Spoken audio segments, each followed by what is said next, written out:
As Tennessee's Republican candidates for governor battle for their party's nomination, they are getting a little help from their friends. Shadowy outside groups are spending millions of dollars to try to influence your vote. Question is, who are these groups and what do they really want?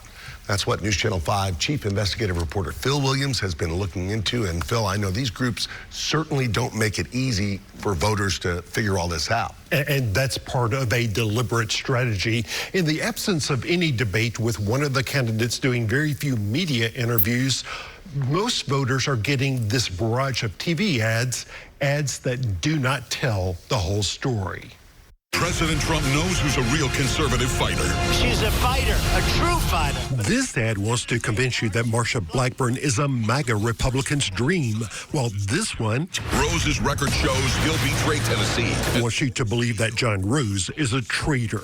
I think what voters are seeing is a barrage of 30-second slam attacks that really don't explain what the claim exactly is and why it's relevant to the position that they're running for.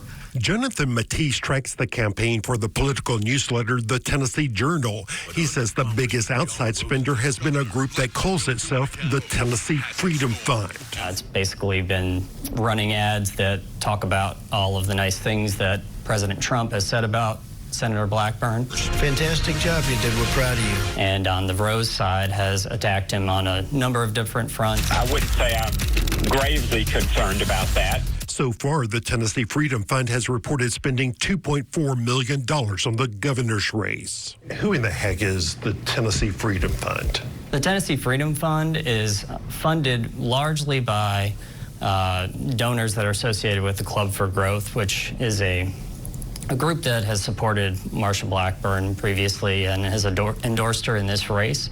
But what the ads don't tell you is that the Tennessee Freedom Fund wants to privatize public schools through school vouchers. Here's the fund's biggest donor, billionaire Jeff Yass, at a conference last year talking about his vision for education. Well, they would give entrepreneurs like this room and the people who want to get into this room an opportunity to try out their business models, let the winners expand and let the losers die. He puts illegals first and Americans last. Yet the ads are pure political red meat. These are the kind of things that are brought up for Republican primary voting specifically, but don't necessarily reveal to a person who's watching it, hey, this group cares about school choice or vouchers. Our pain-killing pills wouldn't sell.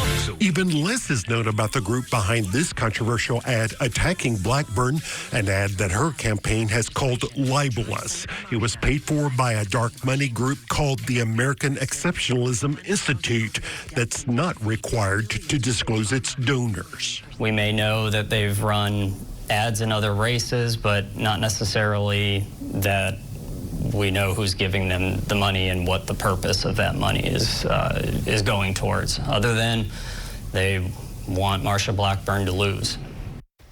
And we should note that that controversial ad, which the Blackburn campaign is attempting to get taken off the air, focuses on a bill that she sponsored in Congress that critics say increased the number of opioid deaths.